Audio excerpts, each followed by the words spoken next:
ధన్యము ఇదిగో నా ప్రభువా ప్రియమైన నా దేవా స్తోత్రములు దీవెనకై కృతజ్ఞతలు.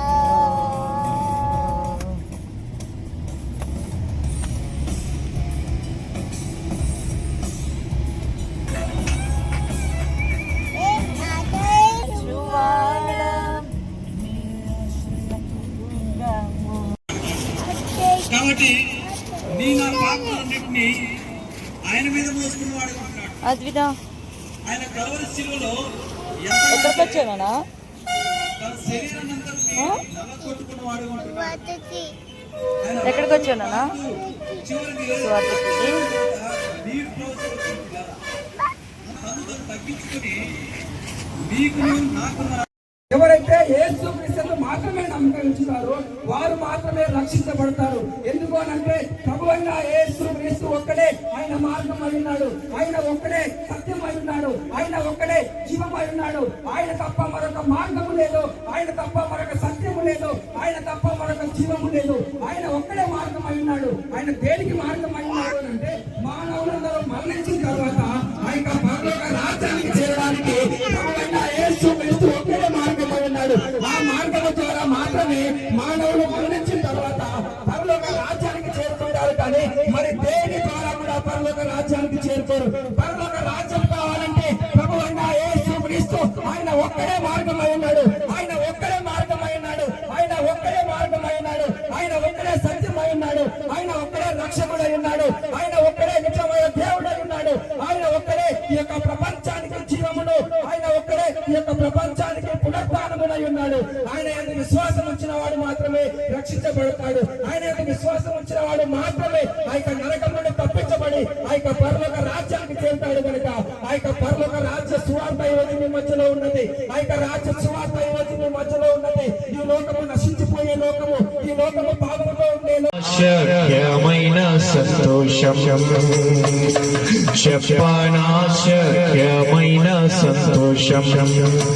ఈ సంతోషము నీకు కావాలేనా? ఈ సంతోషము నీకు కావాలేనా? ఈ సంతోషము నీకు కావాలేనా? నేడే యేసును దాకురము, నేడే యేసును దాకురము. సంతోషమే సమాధానమే, సంతోషమే సమాధానమే, సంతోషమే సమాధానమే. చెప్పనాశక్యమైన సంతోషం.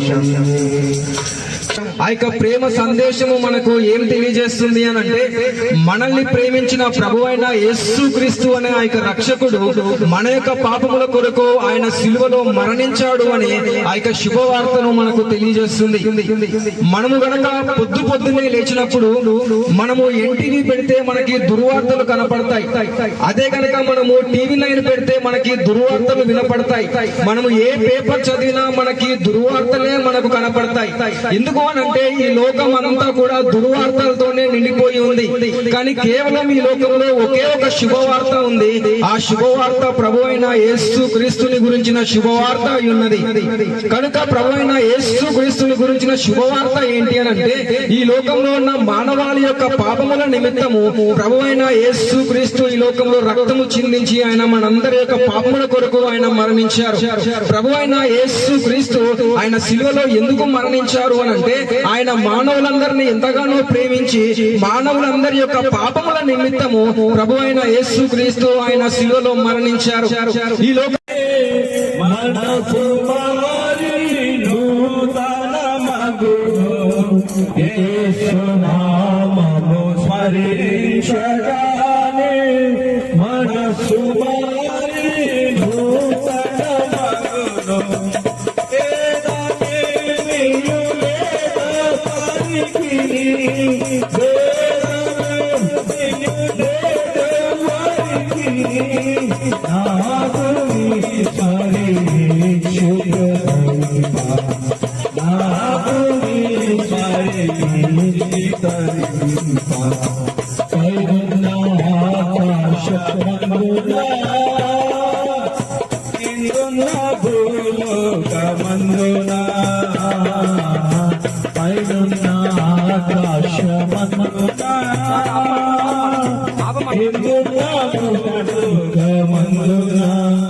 అనగా మన జీవితంలో మనం సంపాదించుకోవడానికి, మనము ఈ లోకంలో ఆనందంగా బ్రతకడానికి, మనం ఈ భాషలో ఆనందంగా ఉండడానికి ప్రయాసపడుతూ ఉంటాము. అవన్నీ కూడా ఈ యొక్క లోకంలో వదిలేసి ఒకనొక సమయంలో వదిలేసి వెళ్ళిపోవాల్సిన సమయం.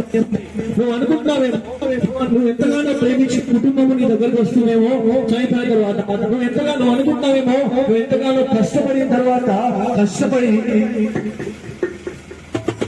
నువ్వు కష్టపడిన ఇల్లు నీలో వస్తుందని అనుకుంటున్నావేమో అవన్నీ కూడా వదిలేసి వెళ్ళిపోవాలి. నువ్వు అనుకుంటున్నావేమో నువ్వు కష్టపడి ధనం సంపాదించుకున్నవంతా కూడా నీతో పాటు చనిపోయిన వస్తుంది అనుకుంటున్నావేమో ఏమి కూడా నీ దగ్గరికి రావు. ఎందుకంటే ఒకసారి నువ్వు చనిపోయిన తర్వాత దిగంబరిగా ఇలానే ఎలాగైతే వచ్చావో అలానే మరి నువ్వు తిరిగి వెళ్ళిపోతా ఉంటావు. నీ యొక్క భూమిలో పాతి పెడతా ఉంటారు. నువ్వు చనిపోయిన తర్వాత మరి నీ దగ్గరికి ఈ సమాధి వరకు నీ కుటుంబం వస్తుంది, ఈ సమాధి వరకు నీ స్నేహితులు వస్తారు, ఈ సమాధి వరకు నీ యొక్క అందరూ వస్తారు. కానీ అవన్నీ కూడా అక్కడి వరకే ప్రభుత్వం మాత్రమే ఉంటుంది.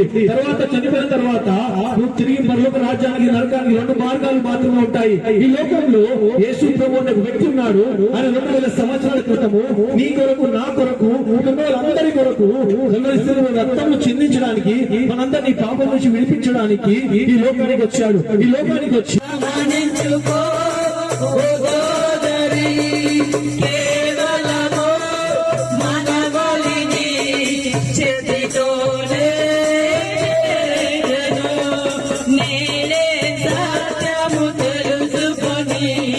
మార్చుకొని జీవితాన్ని సత్యము తెలుసుకొని మార్చుకొని జీవితాన్ని కల్వరిలో ప్రాణమును అర్పించెను మన ప్రభు యేసు. కల్వరిలో ప్రాణమును అర్పించెను మన ప్రభు యేసు. ఈ సత్యాన్ని తెలుసుకొని మలచుకొని జీవితాన్ని, ఈ సత్యాన్ని తెలుసుకొని మలచుకొని జీవితాన్ని గమనించుకో సోదరా, గమనించుకో ఓ సోదరి, కేవలము మన బలిని చేతితోనే మనమంటూ భూమి మీదకి వచ్చామంటే అందరూ ఏమనుకుంటారంటే నా జీవితం ఇంతేలే అని బాధపడుతుండొచ్చు, కష్టాల్లో ఉండొచ్చు. కానీ మనం మాత్రము ఊరికే రాలేదండి. దేవుడి యొక్క ప్రణాళికతో మనం వచ్చి ఉన్నాము. దేవుడే మన తన చేతితో చెక్కుకున్నాడు. మనం ఏమనుకుంటామంటే మన అమ్మ వాళ్ళు మన కన్నారు అయిపోయింది అనుకుంటున్నారు. కానీ దేవుడు మనల్ని చేశాడండి. దేవుడి ప్రణాళిక లేకుండా, దేవుడి చిత్తం లేకుండా మనం ఎవరం భూమి మీదకి రాలేదు. కాబట్టి మీరు ఆలోచించండి, మన సృష్టికర్తను మనం జ్ఞాపకం చేసుకోవాలి. మనం ఈ సృష్టిని కాదు పూజించాల్సింది, మన సృష్టికర్తను మనం జ్ఞాపకం చేసుకోవాలి. మన ఈ సృష్టికర్త ఎవరు అంటే మీరు ఆలోచించినట్లయితే మన సృష్టించిన దేవుడే మన సృష్టికర్త. అయితే మనం ఈ భూమి మీద ఉన్నప్పుడు ఎన్నో పాపాలు చేస్తుంటాము. ఆ పాపాలను ఎవరు క్షమిస్తారో అని మన పక్కింటి వాళ్ళ దగ్గర అడిగితే, నా పాపం క్షమించమని పక్కింటి వాళ్ళు అడిగితే ప్రేమ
దేనికోసం బ్రతుకుతున్నాం, మనం చనిపోయిన తర్వాత ఎక్కడికి వెళ్తామని కొన్ని విషయాలు మనం తెలుసుకోవాలి.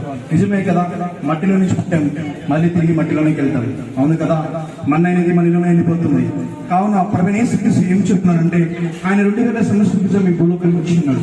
ఆయన దేనికోసం వచ్చినా అంటే, ఈ రోజు నువ్వు చేసిన పాపం వల్ల ఆయన ఈ భూలోకానికి వచ్చినాడు. నువ్వు చేసిన పాపం వల్ల ఆయన చనిపోయాడు. నిజమే కదా, పాపం వల్ల ఏంటి అంటే, నిజానికి ఈ రోజు మనం మానవుడిగా ఎన్నో పాపాలు చేస్తూ ఉన్నాం. మానవుడిగా రోజు రోజు ఎన్నో పాపాలు చేస్తూ ఉన్నాం. కానీ ఈ లోకంలో చూసిన ఎన్నో పాపాల నుంచి ఈ రోజు ఆ పాపం నుంచి విడిపించబడాలంటే ప్రభువైన యేసుక్రీస్తు. నిజానికి మానవుడి కోసం ప్రభువైన యేసుక్రీస్తు ఏం చేస్తున్నాడు? మన పాపం నుంచి తప్పించబడడానికి ప్రభువైన యేసుక్రీస్తు మన కోసం ఏం చేస్తున్నాడంటే, నిజమే ఈ రోజు చేసిన పాపం నుంచి ఆయన తప్పించడానికి ప్రభువైన యేసుక్రీస్తు 2000 సంవత్సరాల క్రితం భూలోకానికి వచ్చినాడు. ఆయన ఏం చేస్తున్నాడంటే, ఆయన చనిపోతున్నాడు. ఈ రోజు ఈ రోజు చేస్తున్న చేతులు దాడానికి మేకులు విడిచబడి ఉన్నాయి. ఈ రోజు చేస్తున్న పాపం వల్ల అనేక మేకులు విడిచబడి ఉన్నాయి. ఈ రోజు చేస్తున్న చూపులు తలంపుల వల్ల ఆయనకి మూలపంట విడిచబడినది. ఈ రోజు మానవుడు చూస్తున్నాం, వీరు 50 వాళ్ళు చనిపోయి ఉన్నారు కానీ తిరిగి లేవలేదు. పెద్ద వాళ్ళు చనిపోయి ఉన్నారు, డబ్బు ఉన్న వాళ్ళు చనిపోయి ఉన్నారు, కొన్ని కోట్ల ఆస్తులు వాళ్ళు చనిపోయి ఉన్నారు, పేరు సంపాదించిన అందరూ చనిపోయి ఉన్నారు. కానీ వాళ్ళు ఎవరు కూడా తిరిగి లేవలేదు, కానీ చనిపోయి ఇంకా అలానే ఉన్నారు. కానీ ప్రభువైన యేసుక్రీస్తు చనిపోయిన మూడో తిరిగి లేచున్నాడు. ఈ లోకంలో చూసి తెలుసా యేసయ్యా, చెబుతా నేను వినవయ్యా. ఎవరు తెలుసా యేసయ్యా, చెబుతా నేను వినవయ్యా. యేసుని తరపున ప్రతినిధినై దేవుని ప్రేమకు ప్రతిరూపమై, యేసుని తరపున ప్రతినిధినై దేవుని ప్రేమకు ప్రతిరూపమై, అతి వినయముగా బతుమాలుచున్నాను.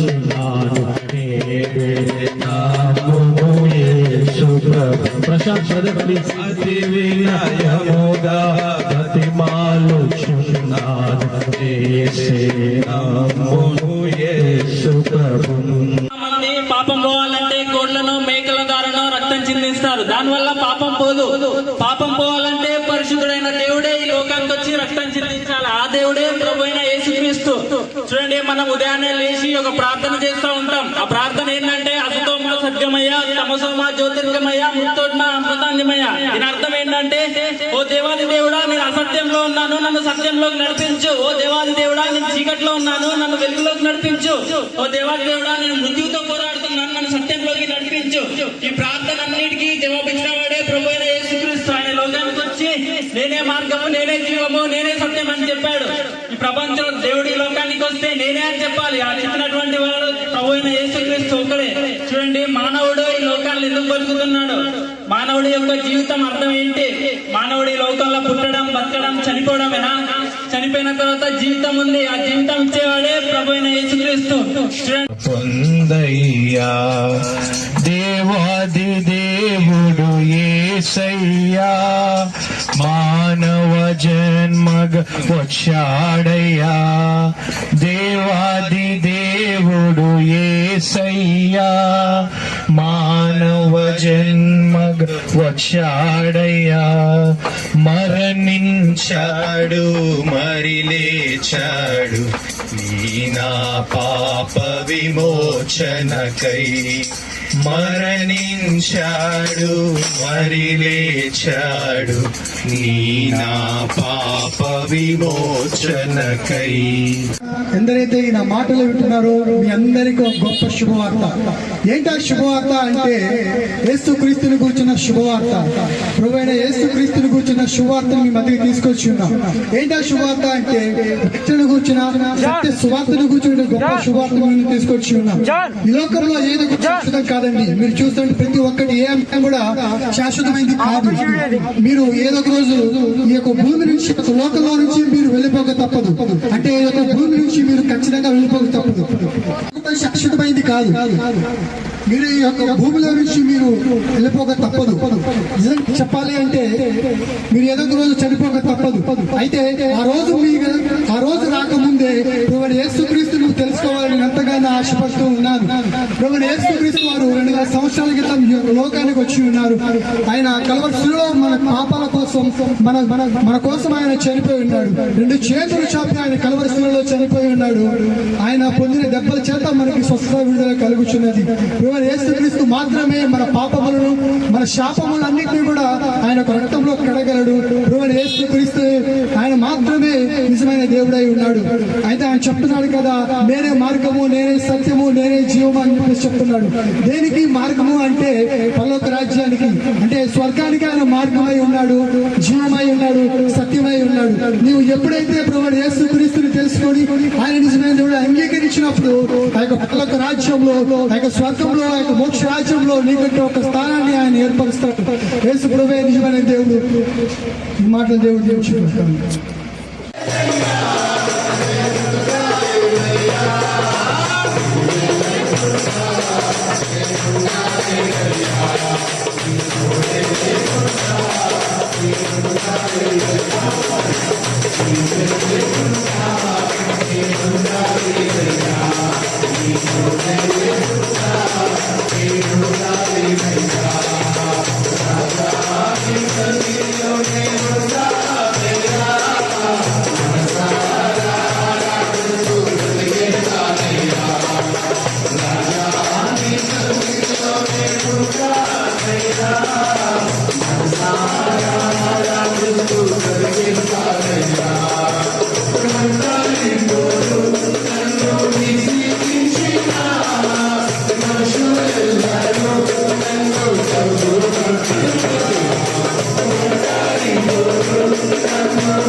ఆయన సృష్టించాడు. ఆయన మానవులను ఎంతగానో ప్రేమించి తన స్వరూపములో తన పోలిక చొప్పున ప్రభువైన యేసుక్రీస్తు ఈ లోకాన్ని ఎంతగానో ఎవరైతే యేసుక్రీస్తును మాత్రమే నమ్మకం వారు మాత్రమే రక్షించబడతారు. ఎందుకు అనంటే ప్రభువైన యేసుక్రీస్తు ఒక్కడే ఆయన మార్గం అయి ఉన్నాడు, ఆయన ఒక్కడే సత్యం అయి ఉన్నాడు, ఆయన ఒక్కడే జీవం అయి ఉన్నాడు.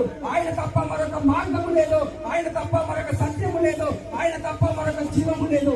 ఆయన ఒక్కడే మార్గం అయి ఉన్నాడు. ఆయన దేనికి మార్గం అయి ఉన్నాడు అంటే మానవులందరూ మరణించిన తర్వాత ఆ యొక్క పరలోక రాజ్యానికి చేరడానికి ప్రభువైన యేసుక్రీస్తు ఒక్కడే మార్గం అయి ఉన్నాడు. ఆ మార్గము ద్వారా మాత్రమే మానవులు పోయినాడు. ఆయన ఒక్కడే మార్గం అయి ఉన్నాడు, ఆయన ఒక్కడే సత్యం అయి ఉన్నాడు, ఆయన ఒక్కడే రక్షకుడు అయి ఉన్నాడు, ఆయన ఒక్కడే నిజమైన దేవుడు అయి ఉన్నాడు, ఆయన ఒక్కడే ఈ యొక్క ప్రపంచానికి జీవమును, ఆయన ఒక్కడే ఈ యొక్క ప్రపంచానికి పునరుత్థానమునై ఉన్నాడు. ఆయన యందు విశ్వాసం ఉంచిన వాడు మాత్రమే రక్షించబడతాడు. ఆయన యందు విశ్వాసం ఉంచిన వాడు మాత్రమే ఆ యొక్క నరకం నుండి తప్పించబడి ఆ యొక్క పరలోక రాజ్యానికి చేరుతాడు. కనుక ఆ యొక్క పరలోక రాజ్య సువార్త ఈరోజు మీ మధ్యలో ఉన్నది. ఆ యొక్క రాజ్య సువార్త ఈరోజు మీ మధ్యలో ఉన్నది.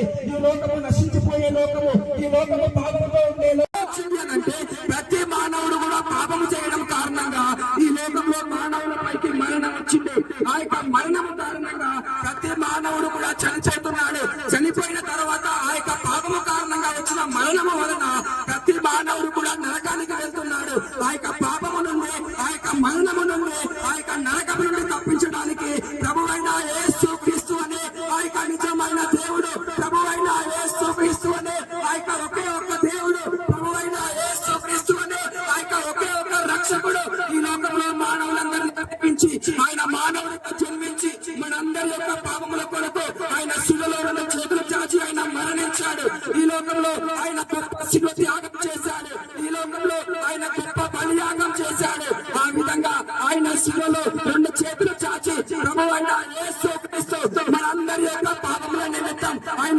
మరణించాడు. ఆయన మరణించి 3వ రోజు తిరిగి లేచాడు. ఆయన తిరిగి లేచి ఆయన మరణానికి సవాలు విసిరాడు. ఓ మరణమా అని ముల్లెక్కడ, ఓ మరణమా అని విజయం ఎక్కడ అని ప్రభు అయిన యేసుక్రీస్తు మరణానికి సవాలు విసిరాడు. ఈ లోకంలో ప్రతి మానవుడు కూడా మరణించిన తర్వాత ఆ యొక్క సమాధిలోకి వెళ్ళిపోతాడు. వారి యొక్క శరీరము సమాధిలో కుళ్ళిపోతుంది, వారి యొక్క ఎముకలు సమాధిలో విరిగిపోతాయి. కానీ ప్రభు అయిన యేసుక్రీస్తు ఆయన సమాధిని గెలిచి ఆయన 3వ రోజు తిరిగి లేచాడు. మీరు ఎంత పెద్ద గనులైనా గొప్పవారైనా వారి సమాధి దగ్గరికి వెళ్తే ఆ యొక్క సమాధిలో వారి యొక్క విరిగిపోయిన ఎముకలు కుళ్ళిపోయిన శరీరం మీకు కనపడుతుంది. కానీ కేవలం ప్రభు అయిన యేసుక్రీస్తు ఒక్కరి సమాధి దగ్గరికి వెళ్తే ఆ యొక్క సమాధి తెరవబడి ఉంటుంది, ఆ యొక్క సమాధి తెరవబడి ఉంటుంది. ఆయన సమాధిలో లేడు. ఎందుకు అంటే ఆయన సమాధిని గెలిచి ఆయన మరణాన్ని గెలిచి ఆయన తిరిగి లేచాడు. ఆయన సమాధిని బద్దలు కొట్టి ఆయన తిరిగి లేచి ఆయన మరణానికి సవాలు విసిరాడు. ఈ లోకంలో మన బట్టి నలగొట్టబడి వాడు ఉన్నాడు. మన సమానార్థమైన శిక్ష అతని మీద పడింది ప్రియులారా. కాబట్టి ఈ ఉదయకాల సమయంలో వాక్యం వింటున్న మీరు మీ హృదయాలను ప్రభువైన యేసుక్రీస్తుకి ఇచ్చినట్లయితే మీ హృదయంలో శాంతి, సమాధానము నిత్యము ఎల్లప్పుడూ ఇచ్చేవాడిగా ఉంటున్నాడు. పరిశుద్ధ గ్రంథము బైబిల్ ఈ విధంగా సెలవిస్తుంది, యేసుక్రీస్తు వారి విధంగా సెలవిస్తున్నాడు. ఏ భేదము లేదు, అందరూ పాపము చేసి దేవుడు అనుగ్రహించు మహిమను పొందాలని సెలవిస్తూ ఉంటున్నాడు. ప్రియులారా, నా కోసం చనిపోయినటువంటి వారు ఎవరైనా ఉన్నారా? నీ కోసం నా కోసం చనిపోయి తిరిగి లేచినటువంటి వారు ఎవరైనా ఉన్నారా? ఒక్కసారి ఆలోచించు నా తల్లి, నా చెల్లి, నా తమ్ముడు, నీ కోసం నా కోసం చనిపోయినటువంటి వ్యక్తి గురించి చెబుతూ ఉన్నాను. ఆయన పేరే యేసయ్య. యేసు ప్రభు అని నీ నోటితో ఈరోజు ఒప్పుకుంటే నీకు స్వర్గం. యేసు ప్రభు అని నీ నోటితో ఈరోజు ఒప్పుకుంటే నీకు స్వర్గం. దయచేసి ఆయన చనిపోయి తిరిగి లేచాడు, నా కోసం చనిపోయాడు, నా పాపం నిమిత్తం ఆయన మరణించాడు అని మనము చిన్న మాట మన హృదయంలో అనుకున్నట్లయితే మనకి ఈరోజు స్వర్గం దొరుకుతుంది. ఆ స్వర్గంలోనే ఆనందం. ఆ స్వర్గం కావాలంటే యేసయ్యే మార్గం. నేనే మార్గము, నేనే సత్యము, నేనే జీవము అని చెప్పినటువంటి ఆ యేసయ్య, చనిపోయి తిరిగి లేచినటువంటి ఆ యేసయ్య ఈ రోజు నీ ఇంటి తలుపు తడుతూ ఉన్నాడు, నీ గుండె తలుపు తడుతూ ఉన్నాడు. ఒక్కసారి ఆలోచించు నా తల్లి, ఒక్కసారి ఆలోచించు నా బిడ్డ. ఒక్కసారి ప్రభువును నమ్ముకున్నట్లయితే, యేసు ప్రభు అని నీ నోటితో ఒప్పుకుంటే నీకు ఈ క్షణమే స్వర్గంలో స్థలము దొరుకుతుంది. ఏమిటో నీ పాపాలు క్షమించబడకపోతే నువ్వు పరలోకానికి చేరలేవు. నీ పాపాలు క్షమించబడకపోతే నువ్వు నరకానికి వెళ్తావు. ఆ నిత్య అగ్ని ఉంటుంది, ఆ నరకంలో నిత్యము మండే అగ్ని ఉంటుంది. ఆ నరకం నుంచి తప్పించుకోవాలంటే నీ పాపములు క్షమించబడాలి, నీ పాపములు కడగబడాలి. నీ పాపములు క్షమించబడి నీ శుద్ధులు అవ్వాలి. నువ్వు అనుకోవచ్చు నేనేం పాపం చేశానని. బైబిల్లో ఒక వాక్యం ఉంది, తమ దృష్టికి తాము శుద్ధులై తమ మాలిన్యము నుండి కడగబడని వారు కలరు అని. అంటే ఏంటంటే నీ దృష్టికి, అంటే నీ దృష్టికి నా దృష్టికి, నా దృష్టికి నేను మంచివాడని, నేను శుద్ధుడని అనుకుంటాను. కానీ నేను పాపం చేసినంత దేవునికి తెలుసు. ఆయన పరిశుద్ధులైన దేవుడు కనుక ఏ చిన్న పాపంని ఆయన సహించలేడు. కనుక ఆయన ఏం చేశాడంటే తన ప్రియ కుమారుడైన యేసుక్రీస్తు ప్రభుని నీ కొరకు నా కొరకు ఈ భూలోకానికి పంపించినాడు. ఈ భూలోకానికి పంపించి నీ పాపమునకు నా పాపమునకు రావాల్సిన శిక్షను ఆయన తన మీద, తన ప్రియ కుమారుని మీద వేసి ఆయన నా సిలువలో అప్పగించడానికి ఇష్టపడుతూ వచ్చినాడు, నలుగగొట్టడానికి ఇష్టపడుతూ వచ్చినాడు. ఎందుకొరకంటే కేవలం నీ కొరకే నువ్వు రక్షణ పొందాలని, నువ్వు ఆయనతో నిత్య జీవంలో ఉండాలని. గనుక నీ దృష్టికి నువ్వు శుద్ధులు అనుకొనక నీ దృష్టి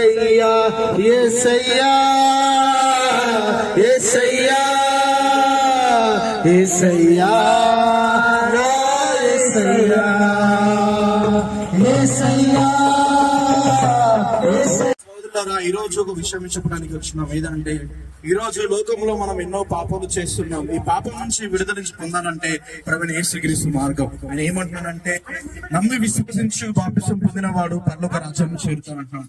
ఈ రోజు నువ్వు రక్షణ లేకుండా జీవిస్తున్నావా? ఈ రోజు ఈ పాప మూపులను జీవిస్తున్నావా?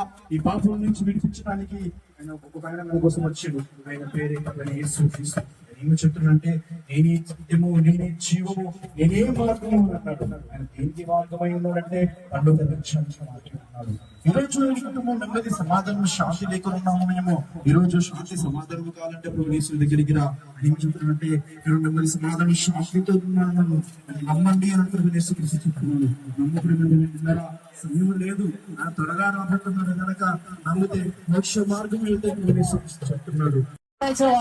మరి మరణం తర్వాత అందరం జీవం ఆడికి మన జీవం అయిపోతుంది అనుకునే కాదండి. ఆ మరణం తర్వాత మనందరం నిత్య జీవం ఉన్నది. మన మరణం తర్వాత మనందరినీ ఒక ప్లేస్ కి దేవుడు తీసుకెళ్ళాలని ఇష్టపడుతున్నాడు. అదే పరలోకం. అది నిత్య జీవం అండి. అది ఎప్పటికీ అంతము లేని రాజ్యం అయి ఉంటున్నది. ఆ రాజ్యంలో కష్టాలు ఉండవు, దుఃఖం ఉండదు. ఆ రాజ్యంలో ఎప్పుడు సుఖ సంతోషాలే ఉంటాయి. ఆ రాజ్యంలో యేసుక్రీస్తు ప్రభువారు మనతో ఉంటాడు. ఆయన దేవుడు, ఆయన మన నిజమైన దేవుడు. ఆయన మనం రక్షించడానికి వచ్చే ఏకైక దేవుడు. ఆ రాజ్యాన్ని మనం తీసుకెళ్ళేదని కోరుతున్నాడు. ఆయన మన నుండి ఏమి కోరట్లేదు. ఈరోజు మన డబ్బు కోరట్లేదు, మన ఆస్తి అంతస్తులు మనం కోరట్లేదు. మన మనసులో ఆయన విశ్వసించి యేసుక్రీస్తు ప్రభువారు నిజ దేవుడని మనం అంగీకరించి మన నోటి ద్వారా ఒప్పుకొని ఆయన విశ్వసిస్తే ఆయన మన నిత్య జీవాన్ని తీసుకెళ్ళడానికి మనకు రెడీగా ఉన్నాడు. ఈ కొద్ది మాట దేవుడు దీవించిన కాక ఈ పర్వత రాజ్య సువార్తను ప్రకటించడానికి తీసుకొచ్చిన వందనాలు. ప్రభు నీ దాసుదారి ఉత్తమైన మాటలను దీవించండి. విన్నవారిలో విశ్వాసం కలిగించండి. మీ అంత విశ్వాసం వచ్చి మీరు తప్ప వేరే రక్షకులు లేడు, వేరే దేవుడు లేని సంగతి ఎరుగునట్లు తెలుసుకున్నట్లు సహాయం చేయండి. వారి ఉదయాలు రక్షణకార్యం జరిగించబడి ముందుకెళ్తుగా తోడుగా ఉండాలి. యేసు ప్రభు నామమున స్తుతించి ప్రార్థిస్తున్నాను తండ్రి. ఆమేన్. మరింత ప్రభు యేసునందే రక్షణ కలదు. నిర్లక్ష్యముగా జీవించనేలా, నిర్లక్ష్యముగా జీవించనేలా వేచియున్నది తీర్పుని కొరకై. పరమునాకే గుట్ట కాయాత పడును. తెరువు నీ హృదయమును ఆము వలన నీ చింతానిచే. పాపము శిక్ష నీదై నిన్ను రక్షింపనొచ్చే. సిలువాసరాను భరించుని నీ రక్తము కార్చుగా. సిలువాసమలానము భరించుని నీ రక్తము కార్చేగా. తెరువు నీ హృదయ ద్వారము నేరే. ప్రభు యేసునందే రక్షణ కలదు. నిర్లక్ష్యముగా జీవించనేలా, నిర్లక్ష్యముగా జీవించనేలా.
సాధువు యేసుతో కలిసి ఓ పరదేశీ, ఓ ప్రవాసి, ఎడారి జీవితవాసి, గుడార యాత్ర నివాసి.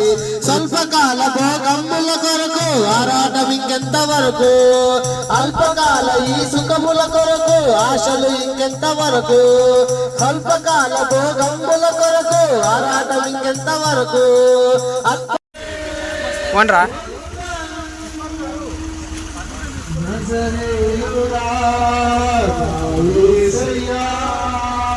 ఎన్ని యుగాలకైనా నా రాజదైవము నీవేనని గలమెత్తి నీ కీర్తిని చాటునా నజరేయుడా సియోను శిఖరములో నీ సింహాసనమాయెనా వెళ్ళేరా బాబు. సియోను శిఖరములో నీ సింహాసనమాయెనా సియోను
मुसीबत में मुझको संभाला रखवाला, यीशु है रखवाला, रखवाला, यीशु है रखवाला। నీవు చేసిన ఉపకారములకు నేనేమి చెల్లింతును, వేలాది దూడలనా వేలాది పొట్టేలనా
మనమంటూ భూమి మీదకి వచ్చామంటే అందరూ ఏమనుకుంటారంటే నా జీవితం ఇంతేలే అని బాధపడుతుండొచ్చు, కష్టాల్లో ఉండొచ్చు.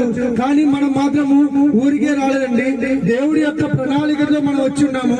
దేవుడే మన తన చేతితో చెక్కుకున్నాడు. మనం ఏమనుకుంటామంటే మన అమ్మ వాళ్ళు మన కన్నాలు అయిపోయిన అనుకుంటున్నారు. కానీ దేవుడు మనల్ని చేశాడండి. దేవుడి ప్రణాళిక లేకుండా, దేవుడి చిత్తం లేకుండా మనం ఎవరం భూమి మీదకి రాలేదు. కాబట్టి మీరు ఆలోచించండి, మన సృష్టికర్తను మనం జ్ఞాపకం చేసుకోవాలి. మనం ఈ సృష్టిని కాదు పూజించాల్సింది, మన సృష్టికర్తను మనం జ్ఞాపకం చేసుకోవాలి. మన ఈ సృష్టికర్త ఎవరు అంటే మీరు ఆలోచించినట్లయితే మన సృష్టించిన దేవుడే మన సృష్టికర్త. అయితే మనం ఈ భూమి మీద ఉన్నప్పుడు ఎన్నో పాపాలు చేస్తుంటాము. ఆ పాపాలను ఎవరు క్షమిస్తారా అని మన పక్కింటి వాళ్ళ దగ్గర అడిగితే, నా పాపం క్షమించమని మీ పక్కింటి వాళ్ళు అడిగితే ఎవరైనా మీ పాపాలు క్షమించగలుగుతారా? మీ పాపాలు ఎవరు క్షమించలేరు. మీరు బాధపడుతుండొచ్చు, నా పాపం ఎవరు క్షమిస్తారు, నేను నీ తప్పు చేశాను, నా బాధ నేనే మోసుకోవాలా, నా బాధ ఎవరితో పెంచుకోవాలని మీరు ఎవరైనా బాధపడుతున్నట్లయితే మీ కొరకే ఈ దేవుని సువార్త చెప్పడానికి మేము ఇక్కడికి వచ్చి ఉన్నాము. ఈ మాటలు ఏంటంటే ఒకటే మీరు ఆలోచించండి, మీ బాధ ఎవరికి పంచుకోగా మీరు బాధపరచు. కానీ మీ కొరకు మీ బాధను మోసుకునే కొరకే మన కొరకు యేసు ప్రభు ఉన్నాడు. మీరు ఆలోచించినట్లయితే మీ బాధలన్నీ కూడా ఆయనతో చెప్పొచ్చు. ఎందుకంటే ఆయన కూడా మానవాళిగా ఈ భూమి మీదకి వచ్చి ఉన్నాడు. మన కొరకే ఆయన ప్రాణం పెట్టాడు. ఆయన శిలువలో మన కొరకు ప్రాణం పెట్టాడు. ఆయన రక్తం మన కొరకు కార్చాడు. ఆయన కార్చిన రక్తం ద్వారా మనందరికీ స్వస్థత ఉంటుంది. మీరు ఆలోచించుకో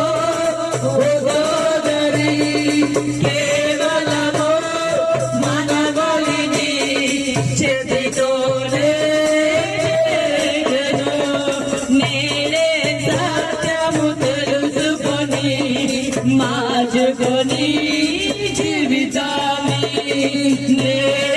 సత్యము తెలుసుకొని మార్చుకొని జీవితాన్ని కల్వరిలో ప్రాణమును అర్పించెను మన ప్రభు యేసు. కల్వరిలో ప్రాణమును అర్పించెను మన ప్రభు యేసు. ఈ సత్యాన్ని తెలుసుకొని మలచుకొని జీవితాన్ని, ఈ సత్యాన్ని తెలుసుకొని మలచుకొని జీవితాన్ని గమనించుకో సోదరా, గమనించుకో ఓ సోదరి, కేవలము మన బలిని చేతితోనే చేసెను. గమనించుకో సోదరా, గమనించుకో ఓ సోదరి, కేవలము మన బలిని చేతితోనే చేసెను. హృదయాన్ని మార్చుకొని ఒకవేళ తప్పు చేస్తే, హృదయాన్ని మార్చుకొని ఒకవేళ తప్పు చేస్తే తెలుసుకొని నీరుని మార్చుకుంటే క్షమించు. తెలుసుకొని నీరుని మార్చుకుంటే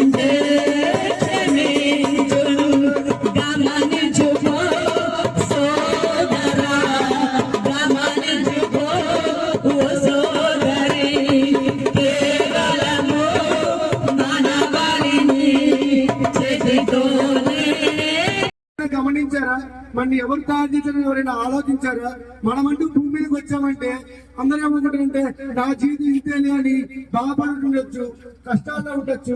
కానీ మనం మాత్రము ఊరికే రాలేదండి. దేవుడి యొక్క ప్రణాళికతో మనం వచ్చిన్నాము. దేవుడే మన తన చేతితో చిక్కుకున్నాడు. మనం ఏమనుకుంటామంటే మన అమ్మ వాళ్ళు మన కన్నాలు అయిపోయింది అనుకుంటున్నారు. కానీ దేవుడు మనల్ని చేశాడండి. దేవుడు ప్రణాళిక లేకుండా, దేవుడి చిత్తం లేకుండా మనం ఎవరం భూమి మీదకి రాలేదు. కాబట్టి మీరు ఆలోచించండి, మన సృష్టికర్తను మనం జ్ఞాపకం చేసుకోవాలి. మనం ఈ సృష్టిని కాదు పూజించాల్సింది, మన సృష్టికర్త మనం జ్ఞాపకం చేసుకోవాలి. మన ఈ సృష్టికర్త ఎవరు అంటే మీరు ఆలోచించినట్టు మన సృష్టించిన దేవుడే మన సృష్టికర్త. అయితే మనం భూమి ఉన్నప్పుడు అది మీరు అనుకోవచ్చు, చనిపోయిన తర్వాత ఎక్కడికి వెళ్తారని. ప్రభు యేసుక్రీస్తు వారు చెప్తున్నాడు, మనం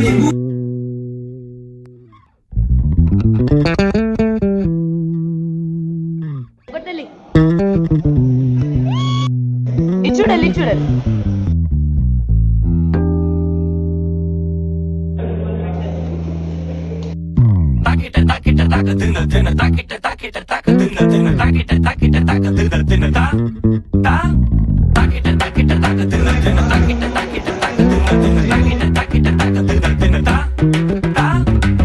సర్వలోకమా స్తుతి గీతం పాడేదం, ప్రభుని నామమును ప్రబలపరచెదం.